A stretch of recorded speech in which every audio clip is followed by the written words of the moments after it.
morning, community. I hope that you are all as excited as I am to hear from our speakers and our very special honoree today.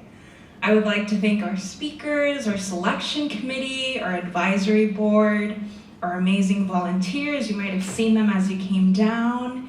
And thank you all for taking your Saturday to be here with us.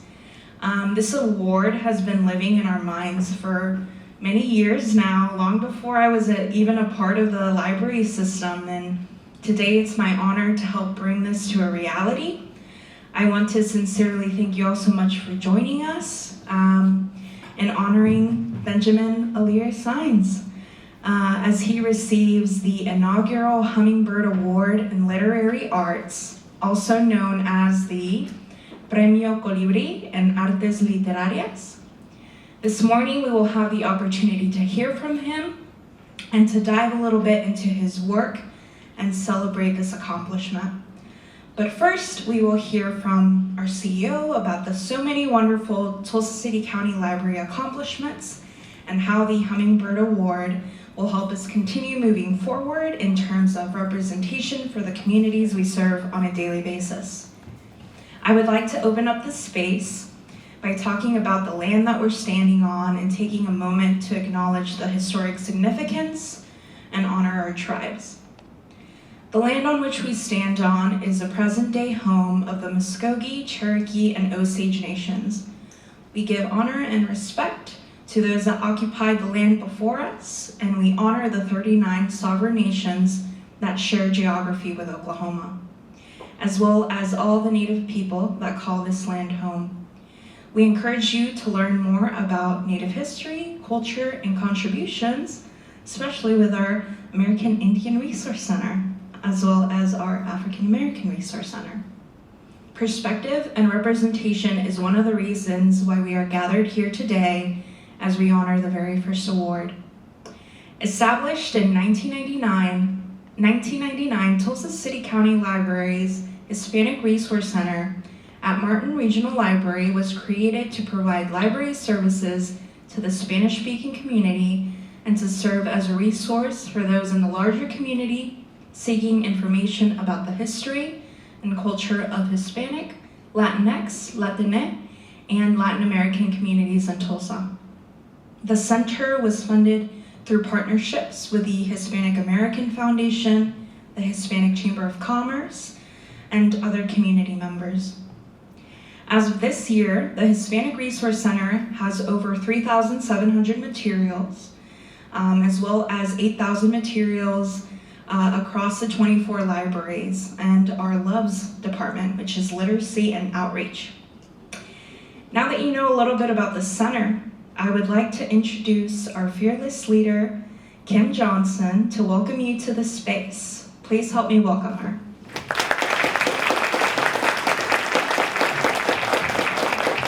I'm happy I can still take that big step.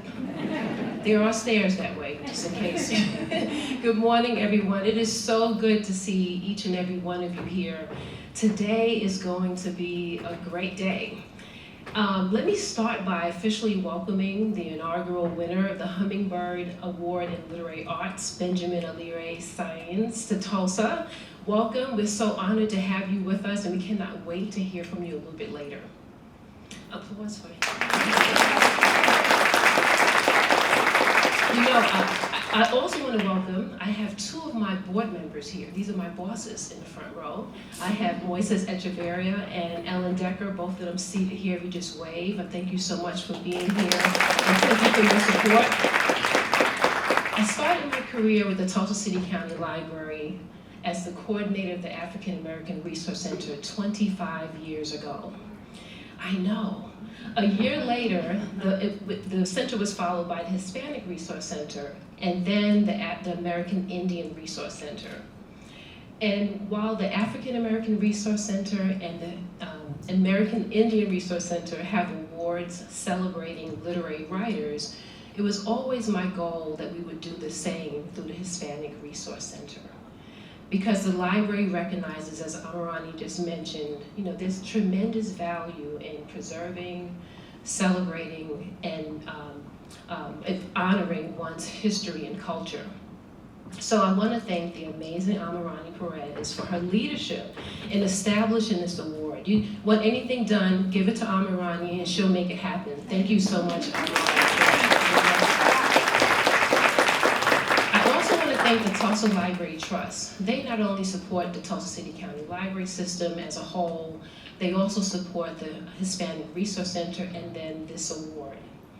And then in closing, because you didn't come to hear me speak, I also want to thank each of you. So for helping us reach the 5-star library rating. And you ask, what is that? Well, it is the highest rating bestowed on the public library. So out of over 5,300 plus public libraries, the Tulsa City County Library ranked 5th in the nation. And isn't that amazing? And really, it is you all that got us here. So it's based on use of our PCs, our Wi-Fi, our meeting rooms, attendance at programs like this. And so we so appreciate, on behalf of all TCCL staff, appreciate all that you do to support the Tulsa City County Library. And with that, I'll turn it over to Ronnie for the rest of the program. Enjoy.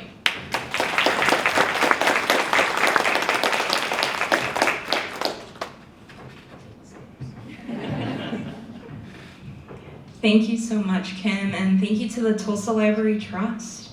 We could not do this without them. Let me tell you a little bit about the award. So we've got Benjamin here today. The Hummingbird Award in Literary Arts, and in Spanish, el Premio Colibrí en Artes Literarias, is a biennial award honoring and recognizing a national prominent author, poet, or artist. And actually, Benjamin is all 3 of those, whose work has elevated and affirmed the voice of the Latinx community. The award is given to a distinguished individual of Latinx descent who has shifted the narrative for the community and paved the way for future generations through their work. The award consists of an engraved plaque and a prize of $10,000.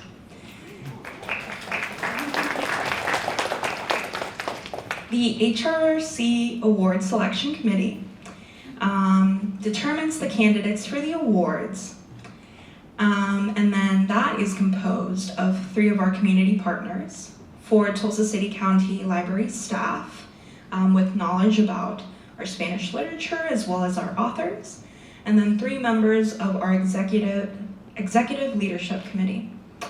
And so I really want to thank Moises Echeverria, Maria Elena Kuykendall, Carlos Bejarano, who is our moderator for today, as well as Sarah Martinez, who actually was our first Hispanic Resource Center coordinator, Kelly McDowell, Stephanie Huaman, Sarah Davis, and Rebecca Howard.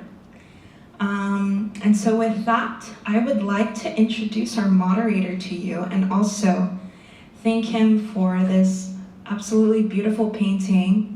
Carlos is also an incredible artist, and he created this for us in honor of the very first award. And if you want to see it once again after this, it's going to go in our Hispanic Resource Center over at Martin Regional.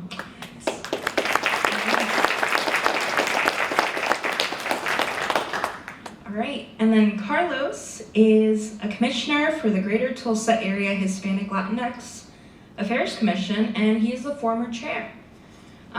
He's originally from Chihuahua, Mexico. Anybody from Chihuahua in here? Okay, that's okay. And he's lived in Tulsa since age 2, when his family immigrated to the United States. Carlos attended Tulsa Public Schools from kindergarten through high school and is a graduate of the University of Tulsa. He became the first graduate of his family in 2010 with a degree in international business and language. Now Carlos works as a contracts manager for NAVA, a public benefits company and consultancy that works to make government services simple, effective, and accessible to all. Carlos takes great pride in volunteering in areas of education, Latinx affairs, nonprofit work, and fine arts.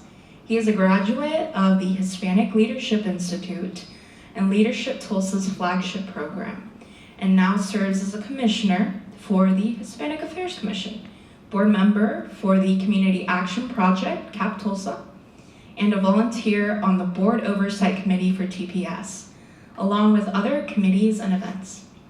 Carlos currently lives in Tulsa with his fiancé Derek, 2 corgis, Simon and Ozzy, and a cat named Dorothy. He spends his free time painting, teaching Zumba, volunteering, reading, and gardening. And about the piece, he created the La Tormenta Colibri, the Hummingbird Storm, after spending some time reading the poetry of Benjamin. I was particularly drawn to the poem Confessions, My Father, Hummingbirds, and France Fanon from the book of What Remains by Mr. Sáenz himself. I was able to imagine what a sky full of hummingbirds would feel like and dream of a world where dualism and intersectionality create a beautiful atmosphere for all beings to thrive and be their authentic selves. So with that, help me welcome Carlos, please.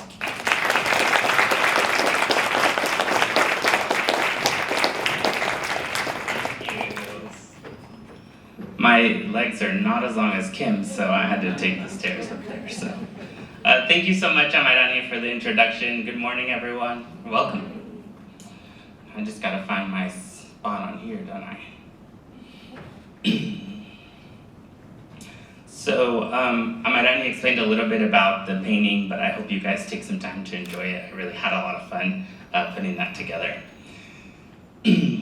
Benjamin Alire Sáenz is an award-winning American poet, novelist, and writer of children's books. He is the winner of the Faulkner Award and the American Book Award for his books for adults, as well as the Lambda Literacy Award for Everything Begins and Ends at the Kentucky Club. Aristotle and Dante discovered The Secrets of the Universe was a Printz Honor Award, the Stonewall Award winner, the Buddha Belprix Award winner, the Lambda Literacy Award winner, and a finalist for the Amelia Elizabeth Walden Award. His first novel for teens, Sammy and Juliana in Hollywood, was an ALA Top 10 book for young adults and a finalist for the Los Angeles Times Book Award. His second book for teens, He Forgot to Say Goodbye, won the Tomás Rivera Mexican-American Children's Book Award, the Southwest Book Award, and named a New York Public Library book for the teen age.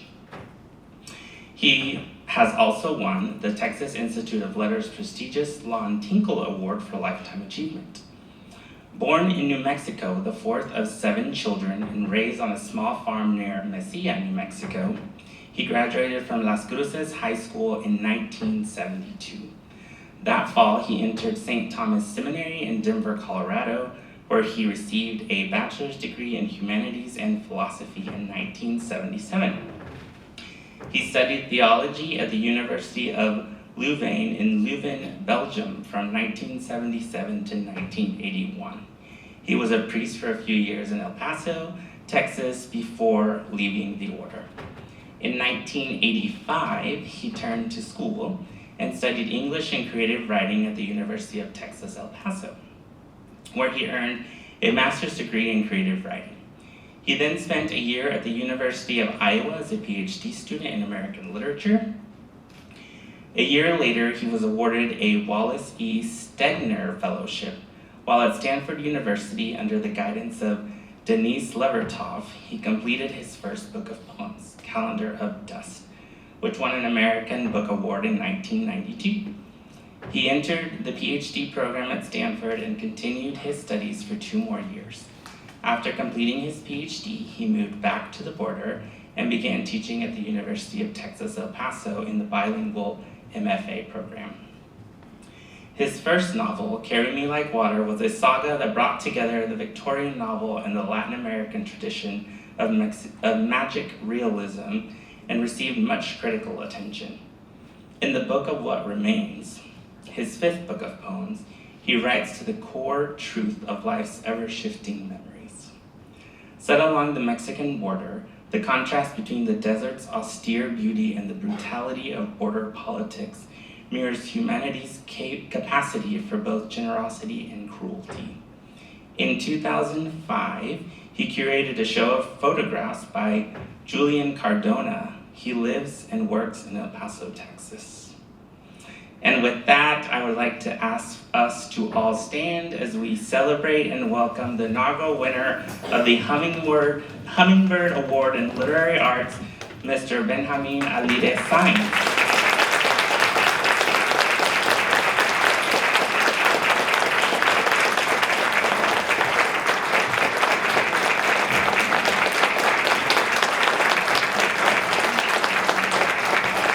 I believe we have a presentation of a plaque for you.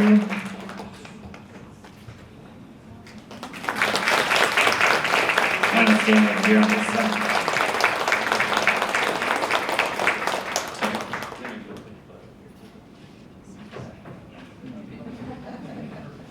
If my mother was alive, she had a wall of my awards. We used to feel called up. My siblings used to say, the Hall of Fame, the Wall of Fame. And she used to put all these awards. She's not alive anymore, so I don't really put them up,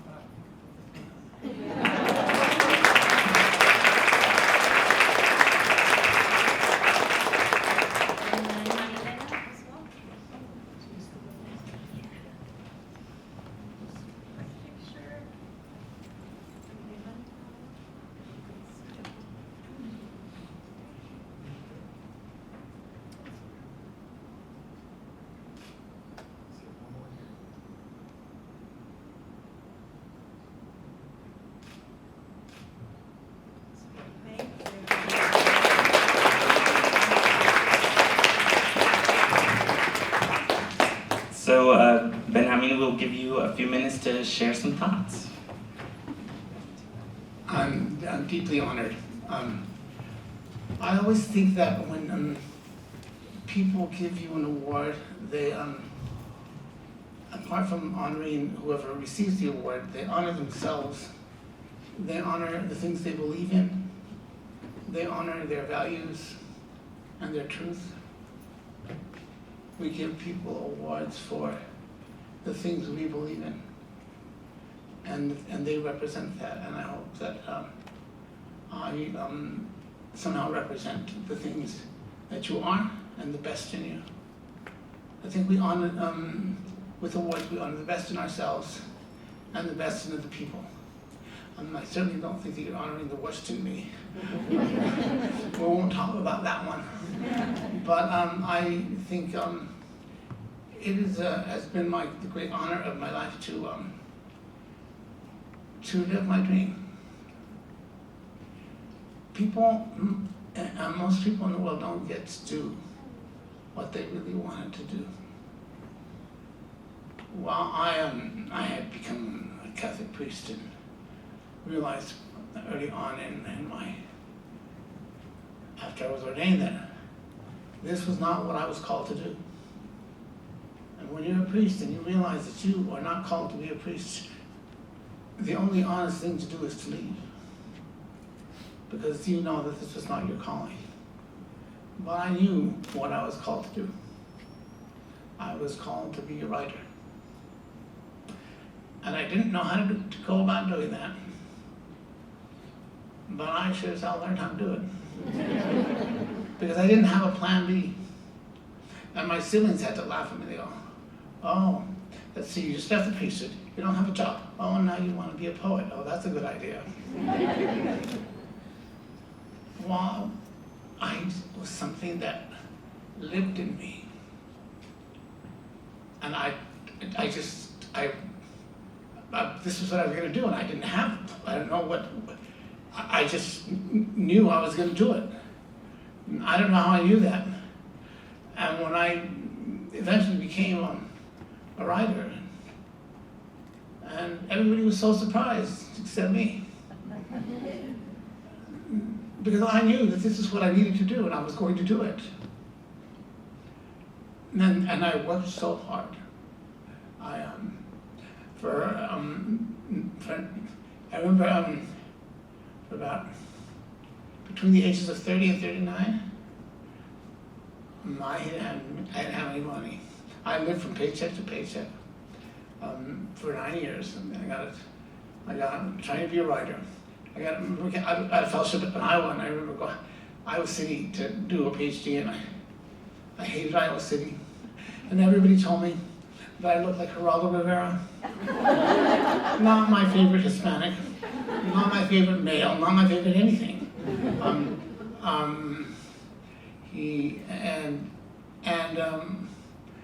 There was no Latinos in the PhD program, and not very many in Iowa City. And I remember Los Lobos went to sing that year, and man, the Latinos came out of the woodwork. We were all there. And it wasn't home. I didn't belong there. And I remember getting a phone call that I'd applied for a Stegner Fellowship in poetry at Stanford University, and I was real surprised that I received one.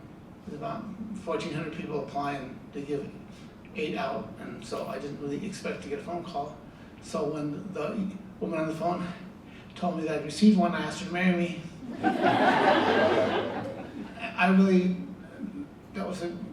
But I was really, I didn't care that I didn't have any money. I didn't care that I didn't paycheck to paycheck. I didn't care because I was learning how to do what I was going to do, and I needed to learn how to write, and I needed to learn how to write well. You want to be a writer? Learn how to write. I wanted to be a writer. I wasn't seeking money. I've never given a damn about money. I don't now. I never have. It doesn't motivate me to do anything. I'm surprised I have any at all. My sister always says the only reason you're not broke is because you get royalties, because otherwise you give it all away or spend it and you don't care. She goes, and you should look at prices before you buy something, she tells me. Be sensible for once. But I'm not very sensible, I never have been. I have always, my mom always wanted to know. I'd be hiding in the cotton fields, pretending that it was a forest, lying down in the middle of it, reading a book. And she'd find me and she says, "Where do you come from?" And I wanted to tell her, "From you." She was a lovely woman. She was incredible. When she was in the 9th grade, she was awarded a medal as a student of the year, the academic student of the year. She was born in 1929. In 9th grade, she lived in an incredibly racist society. How brilliant must she have been to have been awarded that medal? It was the year she dropped out of school, because her mother was ill, and she helped raise a family of 11, and she became the mother and helped her mother until her mother recovered a year and a half later. And I asked her, "Mom, don't you regret that? You had so much potential." And she said, "No. I helped my mother. I helped the person whom I love most in this world. How could I regret that?" My mother never looked back. My mother lived her life. And she said, "I have a vocation to be a mother, and it's a good thing because she has 7 of us right in a row." And she loved being a mother. And she was a good mother. My father did not have a vocation to be a father. He was a lousy father. He was a good man, but he was a lousy father. He expected my mother to raise us, and the big joke about my father when I wanted to make him angry is to say, "Dad, when's my birthday?" Oh, he says, "Oh, God damn it, I don't know what your birthday is." I said, "Well, you're my father. You should know. Your mother knows that." She goes, "Yeah." I said, "Well, you should ask her." and I used to, my father just shook his head at me all the time. And a man who wanted to embrace life and what it had given me. I was a sexual abuser's boy, and I never really told anybody. And that secret, keeping that secret, whether it was right or wrong, made me a writer. It did. I lived in my head, And what has come out of my head as an adult, I hope, has been something beautiful. Writing is painful. Writing well is difficult.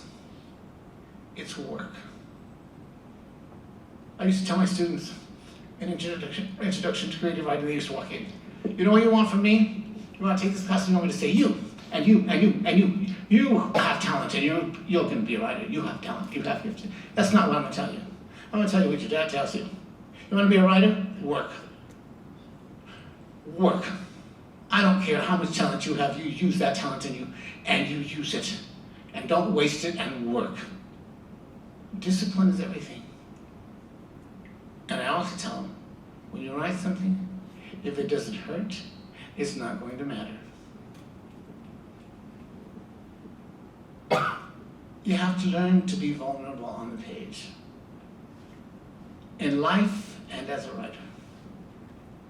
If you don't know how to be vulnerable, if you don't know how to forgive, if you love your pride more than you love anything else, then you're not going to hell, you're living in hell. That doesn't matter. Love is what matters. It's a cliche, I know, and we all belong to each other and we are all connected to each other, no matter what. We have to hang on to each other for dear life. This we must learn, that I'm a gay man. I do not have children of my own. But I understand as a writer and as an educator that every child in the world is my child. I am responsible for all of the children of the world to teach them something. And as James Baldwin said, when we educate a child, we educate him to someone, for something. He said in his famous talk to school teachers, the children of the Third Reich, when they became educated to the purposes of the Third Reich, became barbarians. We must teach them to the purposes of humanity and civility and kindness and forgiveness. We must educate our children that they belong to each other, and we must teach them to keep their hope. I write to give them back a hope that the world endeavors to take away from them. I love young people. There's a part of me that will always be that boy. I am Ari. I am Dante. I am all of those boys that I create and that young girls fall in love with. I wish I had a nickel for every young woman that's ever told me that they were in love with Dante. And I always tell them, well, you know, he's not real and you know he's gay. Thank you for this award. In honoring me, you honor my mother.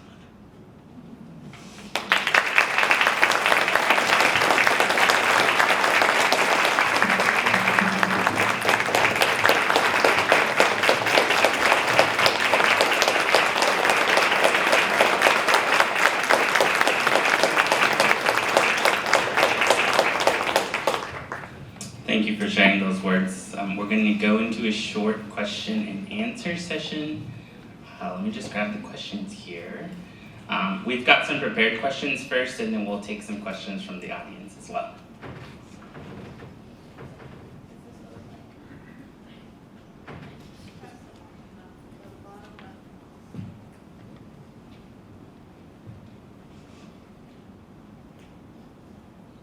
Testing. All right.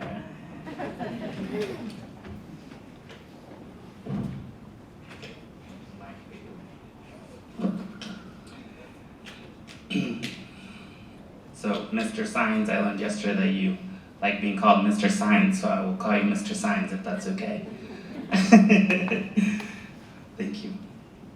Well, I'm very touched when you speak with the relationship with your mother, because I feel like I also have a very close relationship with my mother. First question we have is, in your poetry and in your fiction writing, we see narratives on relationships, parenting, friendships, duality of morality, just to name a few, but What is the inspiration behind the stories you've written, especially those on sexuality and identity? How does your own personal journey get embedded into some of your writing?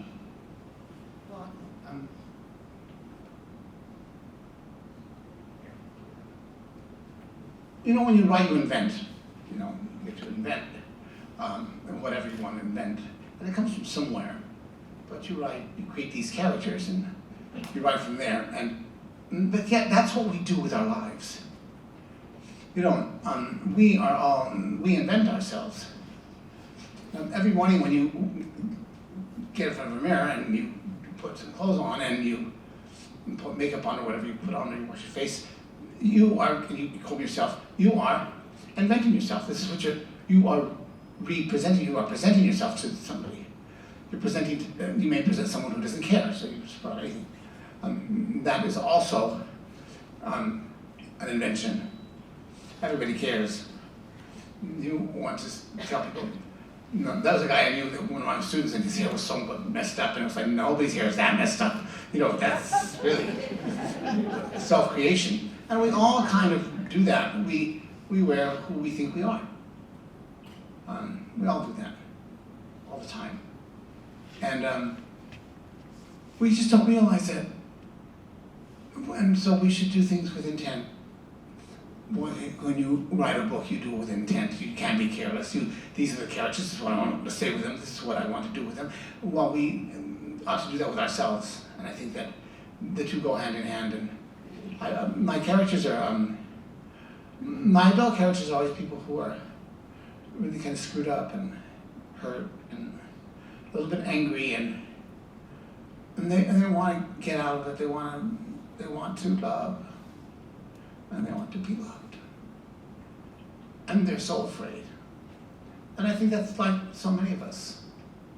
We're afraid of losing what we have. We're afraid of losing the people we love. But you can't hang on. To live that way is to live in fear. Rest assured, you will lose the people that you love. Eventually. We are mortal, we die. We can't keep anything forever. Nothing is ours forever. But you can't live like you're afraid of losing them. You live like, just live. You just enjoy them. You don't own people. They don't own you. We don't know people. Aristotle and Dante discovered the secrets of the universe. The secrets of the universe is that we are all mysteries unto ourselves. We're all unknowable even to ourselves. What we can have is a real experience of each other. Not that we know each other, but that we experience each other. I didn't know who my father was, but I certainly had an experience of him. And that was what I had. And that's what we can have. And so when you read my books, you have an experience of something. You experience a poem. If a poem moves you, you experience it. I've read a Gwendolyn works. She write Homage to My Hips, and she says, not exactly, but she goes like this: these hips are big hips. These hips are mighty hips. They need space to move around in. They don't fit in small and petty places. These hips are strong hips. These hips have never been enslaved. These hips are mighty hips. These hips are magic hips. I have seen them put a spell on a man and spin him like a top. And you get an experience of this large black woman who is proud of her body because her body is her strength. And you experience that in her poem, and it's funny, but it's beautiful and it's strong. And that's in poetry and in writing, we write and want someone to say, they're real. They feel like they're real. My editor tells me, you are a fine writer, Ben. You know why? Because you don't write characters, you write people. Because I like people. I know they're all fucked up, but I like them anyway. I do like them. And so I always have compassion for my characters because it's a beautiful thing to love people and friends, are so important in high school.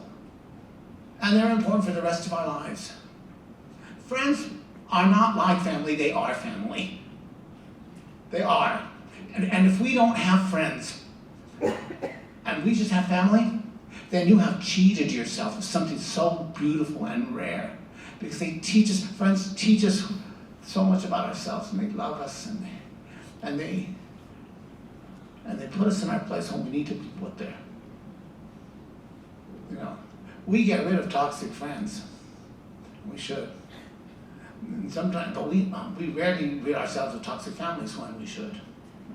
But our friends love us, and I write about that because I'm always writing about that, and I always will, because friends are salvific, and I don't believe in salvation in the next world. I believe in salvation in this world. So I look for it in this world, find it in friends, and that's what I write about. All of my books are really about salvation. Every single one. You can't take the Catholic boy out of me for nothing. Well, you mentioned about friends. So in your group of friends or in your friend circle, as they read your works, are they coming to you and saying, "Wait a second, who is this Dante character supposed to be like?" And they start seeing reflections of themselves in some of your characters, or how do your friends react to some of the work you've done? Well, one of my friends says, "I've never seen me in any of your work, so get with it." But my friends really kind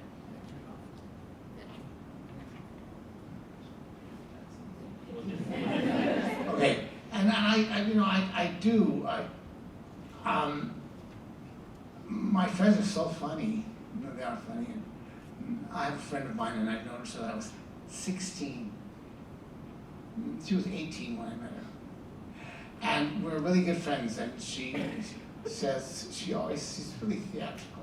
She says, "Oh, she's so darling." She met my assistant, he says, "Oh, he's adorable." She talks like that. And she's a lovely person, and she's been through a lot. But she knows how to love people, and she's affectionate. We know what's wrong with a lot of us, and not just men, women too, is that we censor ourselves, and we become like we're emotional anorexics, because we think it's like, because we don't say things like "I love you" and hug them and all of those things, because we censor ourselves. We keep ourselves from touching people, and touch is what we need. Older people need to be touched. And they're lonely because people don't touch them.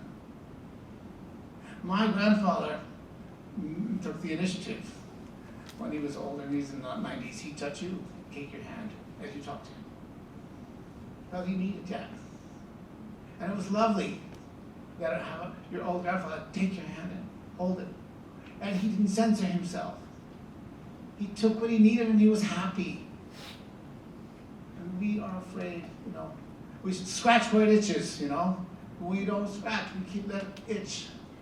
We need to do that. We need to love and to be held and to. And when I write, I don't censor myself either. It's like all of my young adult novels kind of have happy endings. That's not very realistic, but I don't care. It's a book. It's not real. What? We can end it any way we want. And all of my adult books are like horrible. I was thinking gay men. Our literature isn't full of love stories that are successful. They're quite the opposite. It never works out. And so I just wrote a story and I thought, "Oh shit," and I did another tragedy. And it's a story, and it begins. He was someone else. When I met him, he was someone else's lover. And the last sentence of the story is, "I never smoked another cigarette." well, we know it ended badly, don't we? And so they all end badly and say, well, that's real. No, it isn't. It doesn't have to be that way. Gay men can love each other and stay in a relationship. They can. They don't. But they can, because we don't see it as possible. I give possibility of happiness. I'm not going to die a miserable man. I'm not miserable. I don't apologize for being happy, and I don't think that makes me shallow. You know, literary culture in America used to be, it's got to be subtle and it's got to be ironic. I am neither, though I can be both. But I am sincere. I want my heart to be sincere, and I want my writing to be sincere. And I can make it literature. And it doesn't have to, because irony and subtlety are not literary values, they are cultural values. And I don't want that to be my value.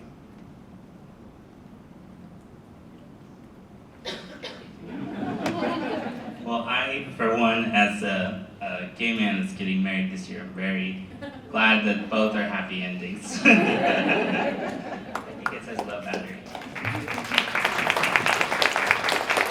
Well, last year, Aristotle and Dante discovered the secrets of the universe turned 10, at a time when literature and youth are facing increasing censorship and restriction.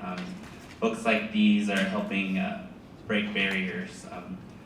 So the question is, in the years since you've written that book, what has changed in how you feel about the work and how audiences are connecting or relating to the stories you've created? Well, first of all, sometimes I really, to be perfectly honest, I hate that book sometimes. People say, oh, you wrote Aristotle and Dante discovered the secrets of the universe. And I went, well, list my other 22 books. I say, yeah, and I wrote these books too. Because in your book, and I said, well, which one? And they're always talking about Aristotle, or they're talking about the Kentucky Club. But that aside, that's just the writer who loves all his children, and all my children are equally loved. But I must say that all my children are nearly as charming as that book. But that book is, I think that book is really sweet. It's sweet. And people are banning it. I'm thinking, oh my God, you're banning this. In fact, when my editor was making final remarks about the book before he published it, he said two final things before we to put it to print. He says, well, they kind of cuss too much, don't you think? You can cut it down. And there's that scene that you have on that little letter that Dante writes about masturbation, and we don't need to put that in. And he wanted to kind of let's not offend anybody. And I said, well, I'm not. We can take that out if you want, but I'm going to tell you why I put it in. I thought to myself, these boys are so sweet that if they don't cuss, no one's going to be able to believe that they're real. And I said, well, and about the masturbation letter that Dante writes, David, who was also a gay man, my editor at the time, I said, David, do you remember being 15? He left them both in. No, but we can't be afraid to offend. Like we all offend someone sometime, and not even because we mean to. I mean, I offend people because I am. Some people are offended because I'm Latino and gay, and they're offended by both. There's nothing I can do about that, except stand here and say, no, I don't think I will shut up.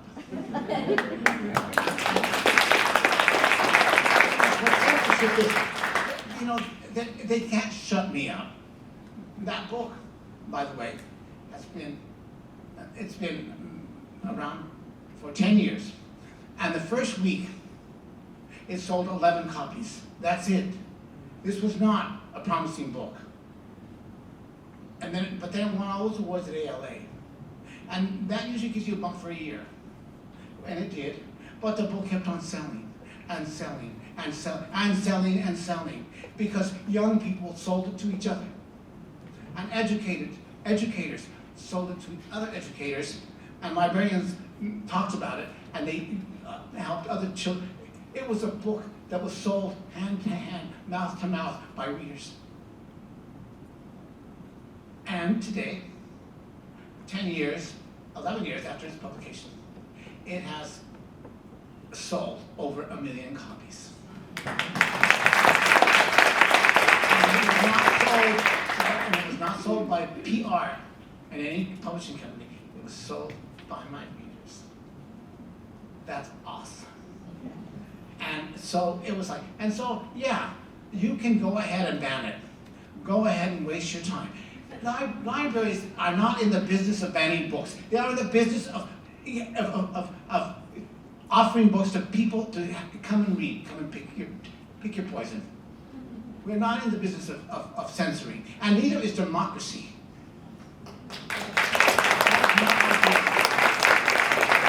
But they cannot silence us. They can waste their time. And you know they want to hate. Go ahead and hate. I'm too busy. I'm too busy falling in love. And with my own life, you know, like you can try and teach me to hate myself because I'm gay, but you know that worked for a little while in me. But I was on to them, and I don't hate myself anymore. The censorship thing is like they're always going to do that. There's always going to be someone, and it's about like some people. They're so blinded by their hate that they have left no room in their heart for love, and they can't love, and there's no talking to them. But you have to fight them because you can't let them win the day. This is not their country. It's ours. This country belongs to all of us. And if they tell us that it does not belong to you because it's mine, then we have to say, you are wrong, and I will fight for my place in it because it's mine too. And we have to do that. I did not become a professor. When I was a professor, I had to become an academic activist. I did not sign up for that, but I did not shy away from it either. We have to, when the fight comes, we must be prepared to fight, and we must be prepared to stand up for what we believe in. And we will be hated. But what do we expect? But you gotta be strong. I've never shied away from a fight, and I've never looked for one. But my biggest weapon are the books I write. And they can't take that away from me.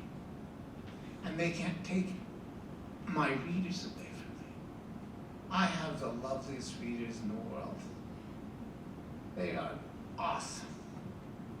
Really awesome. I owe them my career. I am very grateful for the readers I have and for the love they have given me. Thank you for that. We are very grateful for those books as well. Following up on that, so the inscription in the Aristotle and Dante Discover the Secrets of the Universe is, to all the boys who have had to learn to play by different rules. As an individual who came out later in life and whose work is changing how communities are received, understood, and honored, what are your hopes for the future Aristotle and Dantes of the world, and where do you find hope during some of these difficult times? Well, I find hope that that book is being read and it's moving people. And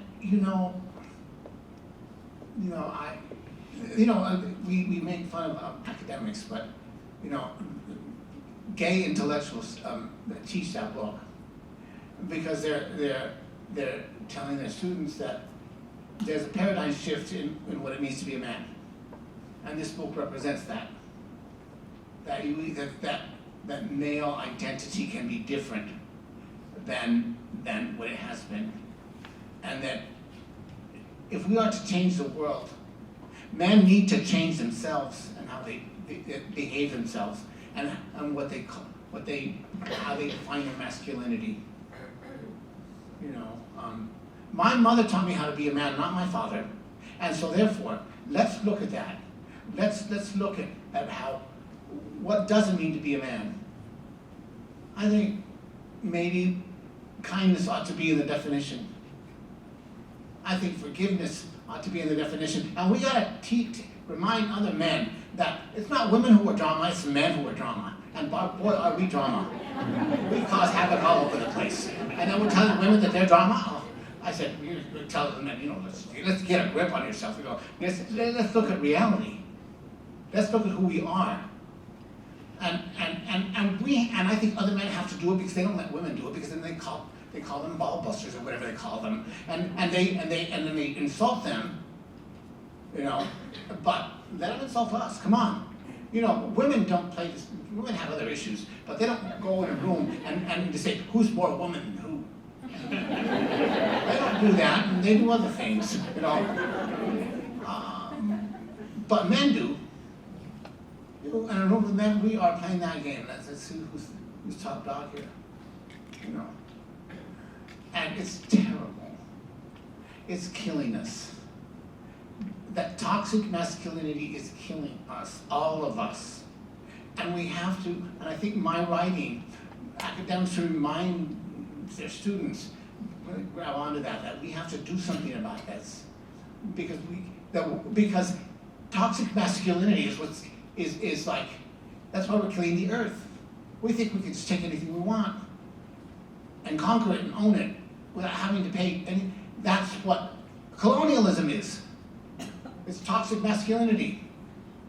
All of it comes from this toxic idea of what being a man and powerful is. And we need, if we're gonna save the world and we're gonna save ourselves, we've got to do something about it. And that is what is so awful about our former President Trump, because he represents toxic masculinity at its worst. And that is just evil. And it's not just about disagreements. It's about so much more than that. And we need to say no. And we need all of us. That's why it's so important. I think to vote is very important. And if people would vote, we wouldn't be in this boat. It's as simple as that. They don't have the numbers we do. We don't vote. Even in Oklahoma, they don't have the votes. But they have the votes because the rest of us have decided to be silent. Well, as we learned in the age of AIDS, silence equals death. Thank you. Well, that actually is a great reminder for everyone to vote this coming Tuesday. We've got a school board election, so remind yourselves. Those are the most important, and that's when nobody votes. Well, we have one last question before we move on to the Q&A from the audience. So you've written a lot of poetry. You also have novels and quite a few young adult fiction novels as well. So can you talk a little bit about your evolution as a writer, or how you make a selection, whether it's time for you to write poetry or it's time for you to do a novel, or you're focusing on young adult fiction? Do you have some kind of selection process in your mind that works that out? No, I just kind of know. I just know what it's going to be when I start something. And I know I did not start off wanting to be a writer for children's book and a writer for young adults. I did not. I had a publisher ask me if I wanted to write a book if I wanted to write a young adult novel, or if I wanted to write a book for children. And I'm going to tell myself, it doesn't say very good things about me. I said, I don't write for children, I'm a poet. And I think I don't like that guy very much who said that. I had a lot to learn. I was younger and arrogant, and I wanted to be literary. whatever that means. And I decided that I wanted to write to move people. And there's nothing like reading a story to first graders. They're amazing. They're so amazing. And then when I wrote for my first novel for young people, and I started going to high schools, I realized that how beautiful they were. Not for the reasons they think, by the way, but they are beautiful, and I fell in love with them, and it changed my life, and it really changed my life. It made me a better man, a kinder man, a more humble man, a more forgiving man. If you're gonna like teenagers, you better be forgiving. And so so I know when I start to write something, unless it's going to be for adults. I'm writing a book of poems right now, which entitled "In a Quieter Time That I Have Never Known," and part of the poems are written in the form of letters to my father, which are quite surprising to me and really great. And so I just know when I sit down to write that it's always like I knew that I was going to write a book of an essay on school shootings, and when I thought about that, because I also write essays, and I decided that when I started writing them, it was going to be a young adult novel, because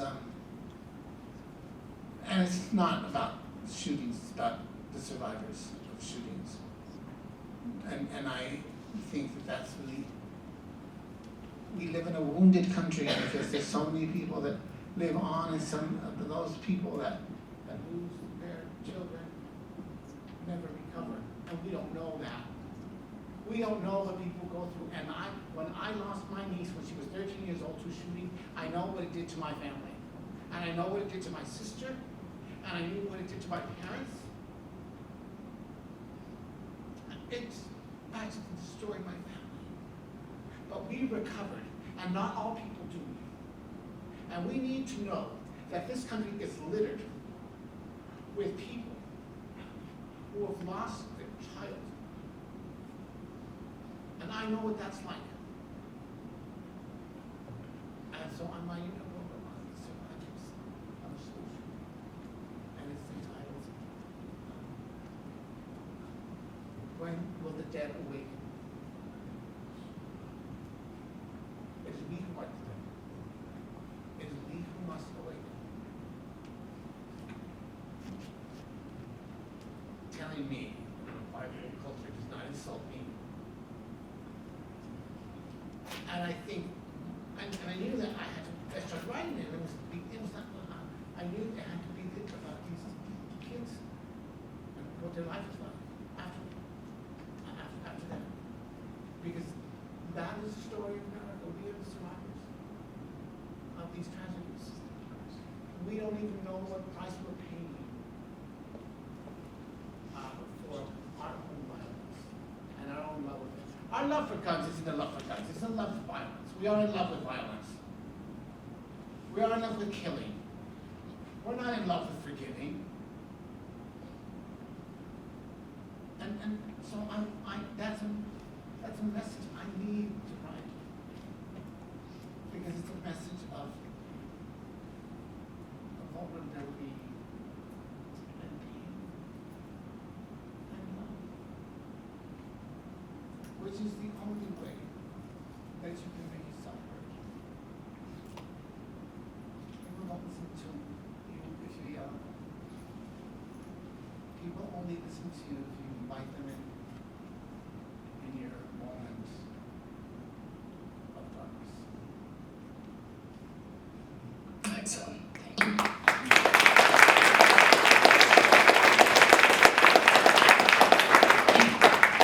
All right, we are going to have a few questions from the audience. 2 questions. All right, so if you have a question, Amairani, are they coming to you? Are they coming to me? Okay.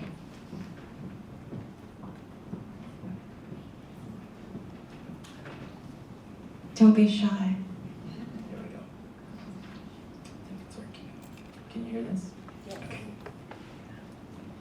Well, I was reading this book, both of these books, redefining what masculinity is and almost giving permission to boys and men to be soft, and again, redefining what masculinity is, because if anything is masculinity, this is what it is, this is what it should be. What other authors would you recommend, if you can think of any, that have provided you with what redefining masculinity is, or any other stories that you would recommend that we look to? Because I can't believe this is the first time I've read a book where it allows boys and men to be soft. No, and there are, you know, the work of two boys kissing, what's this author's name? But, you know, I go back to something that someone that isn't a young adult writer, and that we need to go back and read again. Everybody needs to go back to read again. And that's the work of James Baldwin, who is just an amazing, such an amazing writer, both his novels and his essays. All of his essays are collected in a book called The Price of the Ticket. And he makes his rage elegant. He's an incredible writer, and he has something to, you know, he was an African American, he was gay. And in pre-civil rights America, and he was brave as hell, and an intellectual, and just he is, and I don't want him to be forgotten. I don't, because I think that anybody, we should all go back to read him and say to ourselves, oh, how brave he was, and how brave we must be. And so I would recommend him.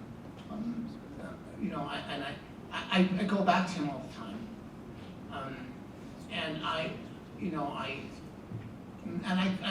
go to poets. You know, the poet Stanley Kunitz, who writes very accessible poetry, and his work is so incredible, and you know, such a loving man. You know, and the work of and I think poets bring us work, and not all poets are inaccessible, you know. And I think there's a lot of poets out there that write wonderful stuff that really challenge us to. And poets are amazing, you know, that the United States is amazing in this sense. In most countries of the world, poets come from the elite classes, and certainly in Latin America they do.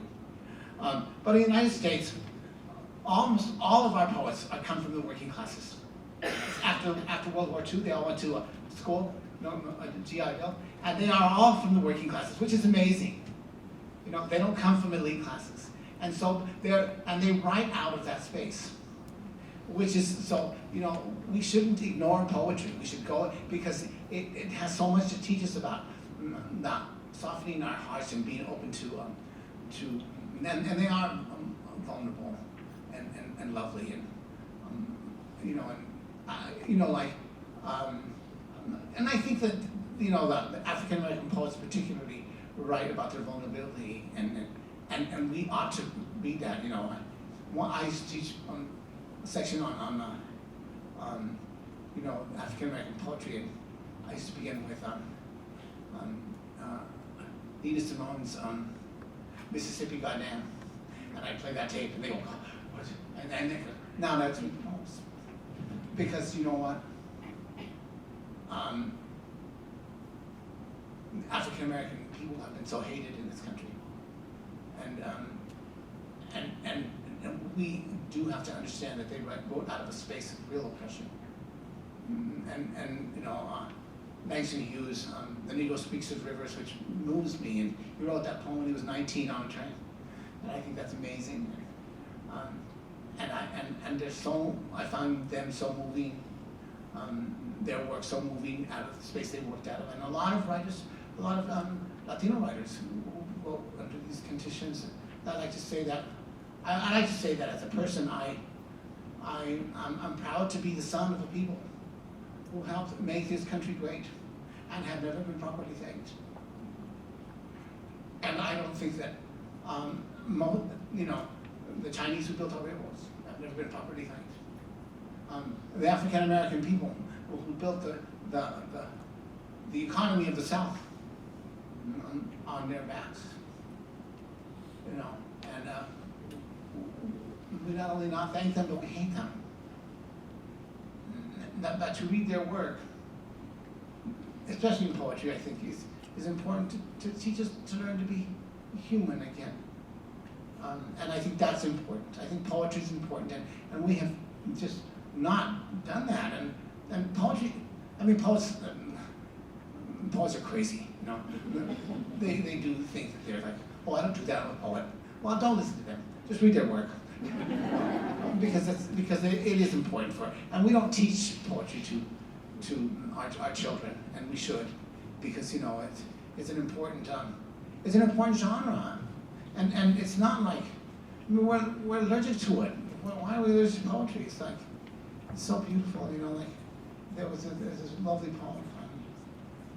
I forget his name. He's an African American poet, and then he begins with all those winter Sundays, and he says, Sundays too, my father woke up early. What a great line. Every day, and then Sundays too. Sundays too, my father woke up early. And it's about how he makes a fire and chases away the chronic angers of that house. The chronic angers of that house. And shine my goods and shine my shoes as well. And the poem ends, it's not a long poem, it says, no one ever thanked him. What did I know? What did I know of love's austere and lonely offices? That to love and to be a father is to hold an office. Love's austere and lonely offices. And you think, wow, the insight, the self-accusation, that he's not feeling sorry for himself, but he's recognizing his father and what is the price his father paid. And he puts it in such a way that's so beautiful and reminds us that we hold an office, and it's more important than the ones we're elected to. Those offices are holy. And see, poetry can do that with a line. And we can't do that in a novel. We can. I cannot. I always reading a book of poems. I'm not always reading a poem. I read a poem every day. I'll get one of my books, and I read a poem. And it reminds me of my humanity.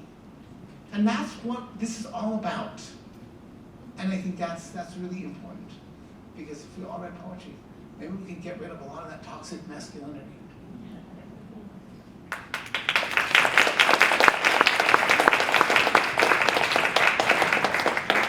Okay, one last question. Take it, yeah. Thank you for being here again, and not to be too prosaic, but red or green?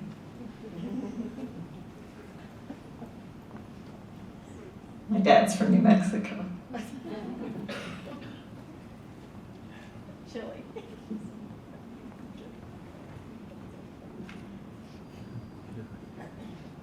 Thank you so much for being here. So my daughter and I have loved your books. We've read them together. It's been a real bonding experience for both of us. But something else that we've done is listen to them as well. And we absolutely love the infamous Lin-Manuel Miranda. Could you talk a little bit about how that partnership came to be with your audiobooks? Well, Lin-Manuel wasn't Lin-Manuel when he read the first book. I'm sure he did it because he needed the money at the time, and they pay well.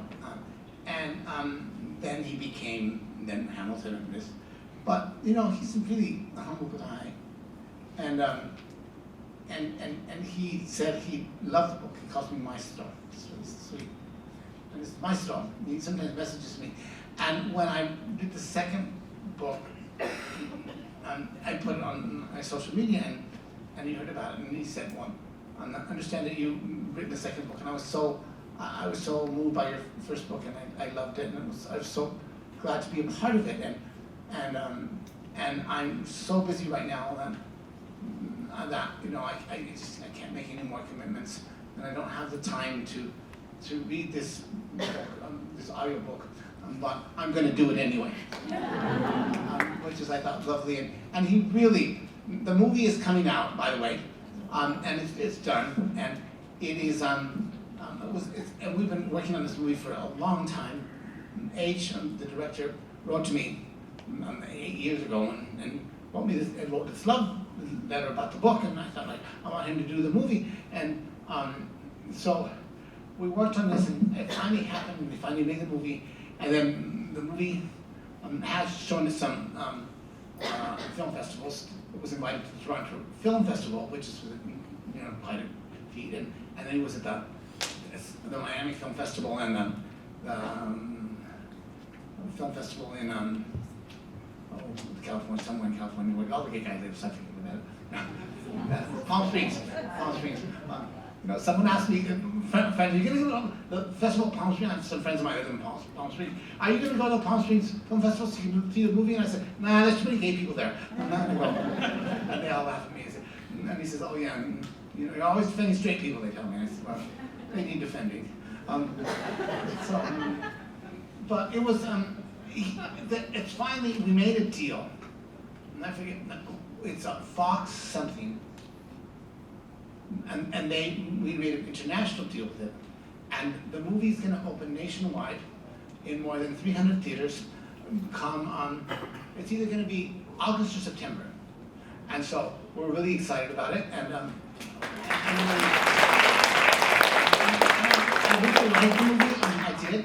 And I told H, who directed, I said, I really liked your movie, H, but you know what people were gonna say after the movie?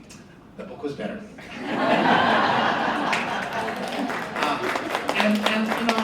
I'm actually thrilled, and one of the reasons I'm thrilled is that it will get more readers to the book, and that's and its message, and even though it's sold over 1 million copies, there's 350 million people in this country, so there's room for for growth, So and so that will.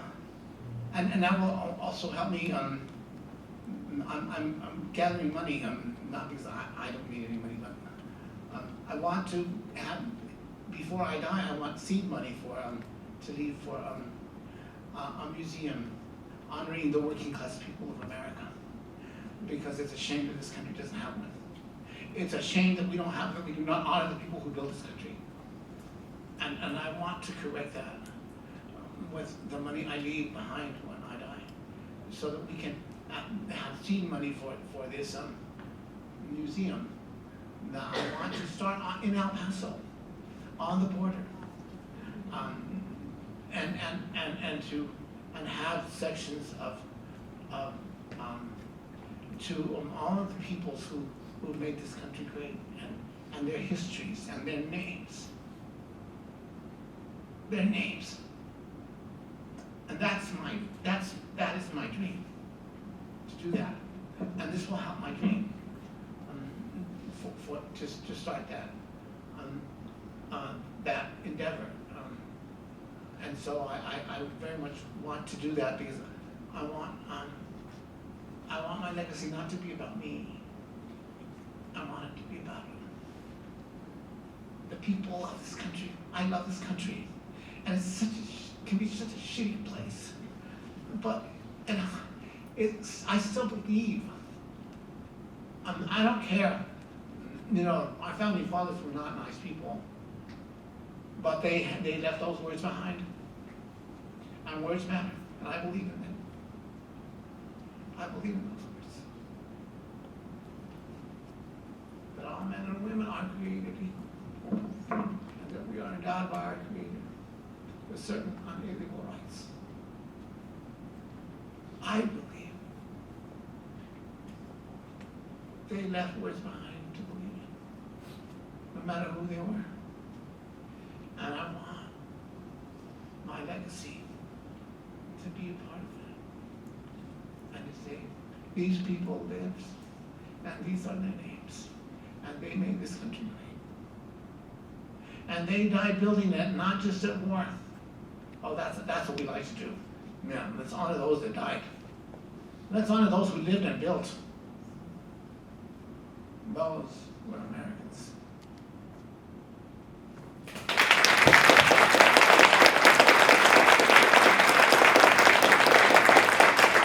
Well, Mr. Sáenz, thank you so much for joining us in Tulsa today and sharing with us. Congratulations once again on the award. Before we have closing, are there any parting words you want to share with us today? Well, I just want to thank you for coming in. It's always, lovely to speak in front of people. It's always an honor, to be in front of people and talk to people and just thank you. I'm very grateful. Thank you so much.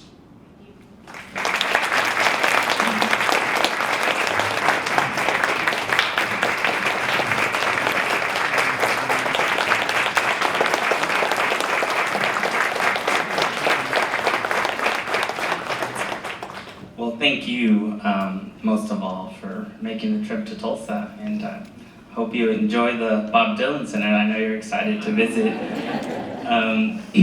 So we will have a book signing up next here to the left. Their Fulton Street Books is in the back if you would like to purchase a book. They have 3 titles available: Everything Begins and Ends at the Kentucky Club, Calendar of Dust, and Aristotle and Dante Discover the Secrets of the Universe. Let's give it up one more time for Mr. Sáenz. Congratulations and thank you.